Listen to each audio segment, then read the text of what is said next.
The Punisher, One Last Kill. It's out and it's epic. Yeah, I know I said I'd do the predictions for Daredevil before I make this video, but I just didn't feel like it. Wouldn't have too much to say about it anyway. Let's get started. I can't say too much without giving it all away and spoiling it, so I'm going to say this is just a really fun time. It's like if a John Wick movie was in the Marvel Universe, and you don't have to do any homework at all to see it. Like, you don't need to have seen the Punisher show or Daredevil. I would say maybe watch Daredevil Season 2. Not Born Again Season 2, but just regular original Netflix run Season 2. But even that isn't, like, #1 priority or anything. As long as you know who Punisher is. Alright, now let's get into spoiler alert. Spoiler alert!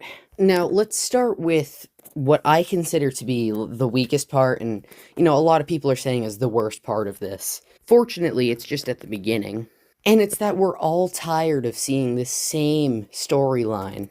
And that's that the Punisher doesn't want to be the Punisher anymore, and he's sad about his family, and he's all messed up, and he's retired from being the Punisher, but then he's gonna come back in full force, do more punishing, do some ultra-violence, and then it's over. Repeat. The only time we weren't doing this was his first appearance. In the MCU, that is. In The Punisher Season 1, he's let his hair grow, his beard's getting long. He's killed all the people he's wanted to kill. Which, crazy by the way, how they resolved that plot line. He killed all the people involved with his family's murder, and then they kept milking it for 9 more years. But yeah, he's retired, and then there's trouble, so he has to be pulled back in as a reluctant hero. Oh, I think I just heard you groan. And then we ultimately get the Punisher is back, baby! In Season 2, he's just kind of like a normal guy, but then trouble starts happening. And then he's pulled back in as a reluctant hero, and then the Punisher is back! Although I will say this does it a little bit less. And then in Born Again Season 1, he's let his hair grow out, and his beard grow out. Wait, didn't we already do this? If you want to go out there on the street, have at it. But I do not have time for your candy-ass hero shit. Oh no. But don't worry, he's back in no time to kill some task force, and he cuts his hair and beard, bringing us back to where we are today, where unfortunately we're back at square one.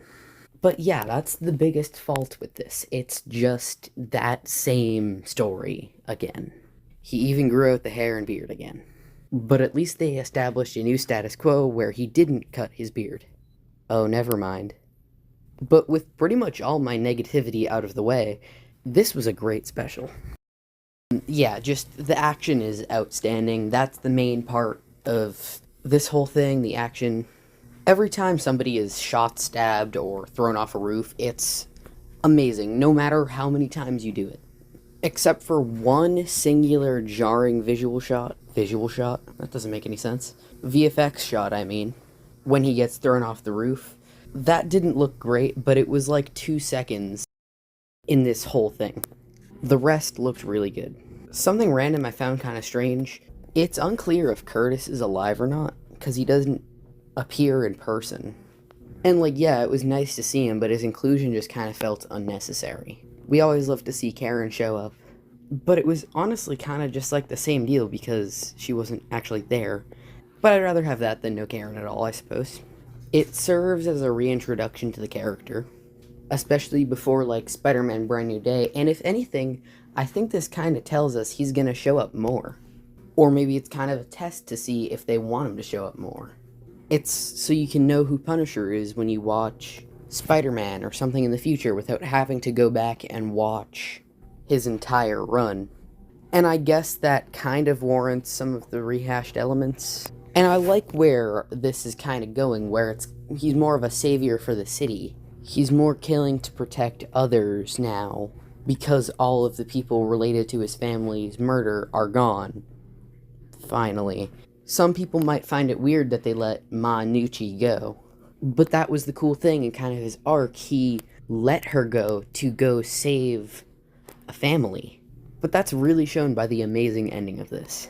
A little something I haven't talked about yet is the very end, but also this scene. This was a brutal scene as we just saw this guy, mug a random old man, steal his dog, and well, this guy kind of killed him, which I feel like might make a lot of people upset and just put a bad taste in their mouths. But it's necessary for this awesome ending. And at the end, he's gonna kill this innocent person. But then he shows up, and you can just feel the aura.